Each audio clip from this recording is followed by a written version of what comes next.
Voici la carte numéro 16 du tarot de Marseille, des arcanes pardon, majeurs du tarot de Marseille, qui porte le numéro 16.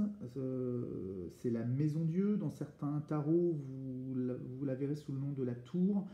Ça ne change pas grand-chose, la signification elle reste toujours un petit peu la même. Vous voyez un espèce d'éclair qui arrive par la droite là-haut et qui fait sauter les choses un petit peu comme un bouchon de champagne. L'idée qu'il y a dans cette carte-là, c'est vraiment la soudaineté de l'événement. Donc il y a quelque chose de très soudain qui arrive, qui décapite cette tour et qui en fait tomber les occupants. Donc on est vraiment sur une notion de dire que voilà, on coupe, on rase, mais contrairement à la carte, à l'arcane sans nom ou l'arcane de la mort, on ne rase pas tout. C'est-à-dire qu'on va garder quand même les fondations de ce qu'on a pour reconstruire par-dessus.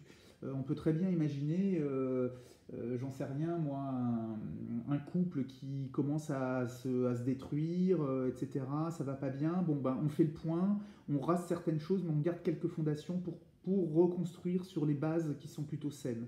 Voilà, c'est cette notion-là qu'il faut retenir. On peut avoir aussi une notion de séparation, voyant les deux personnes qui sont éjectées. Donc c'est quand même quelque chose d'assez violent. C'est une carte qu'on n'aime pas trop voir apparaître parce que bah, elle apporte un petit peu de surprise et plutôt de mauvaise surprise en général. En tout cas, un chamboulement et quelque chose de, c'est un peu le tremblement de terre qui arrive à nous. Après, rappelez-vous que des fois, il y a des nouvelles qui certes ne sont pas attendues, certes sont soudaines et brutales, mais qui vous permettent aussi d'avancer et d'arriver vers quelque chose de positif. Donc il ne faut pas forcément la voir comme étant le cataclysme et l'apocalypse. Certes, il y a des choses violentes et brutales qui vont se produire, mais c'est pas forcément pour le pire, ça peut aussi être pour le meilleur. Voilà.